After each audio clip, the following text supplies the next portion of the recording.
ISIS-നെതിരെ American നേതൃത്വത്തിൽ രൂപം കൊള്ളുന്ന ആഗോള സഖ്യത്തിൽ ഇറാനും പങ്കുവഹിക്കാനുണ്ടെന്നാണ് അമേരിക്കൻ വിദേശകാര്യ സെക്രട്ടറി ജോൺ കെറി പറഞ്ഞത്.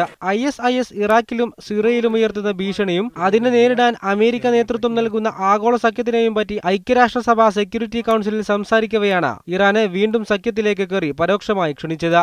It must be comprehensive and include close collaboration across multiple lines of effort. It's about taking out an entire network, decimating and discrediting a militant cult masquerading as a religious movement. The fact is, there is a role for nearly every country in the world to play, including Iran. ISIS-നെ നേരിടാൻ American സഖ്യത്തിനൊപ്പമില്ലെന്നും അമേരിക്കയ്ക്ക് സ്വന്തമായ താൽപര്യങ്ങളാണുള്ളതെന്നും ഇറാന്റെ പരമോന്നത നേതാവ് ആയത്തുള്ള ഖാംനായി നേരത്തെ വ്യക്തമാക്കിയതാണ്.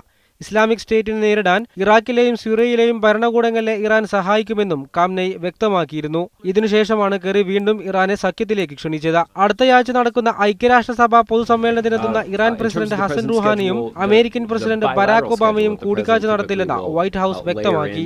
News desk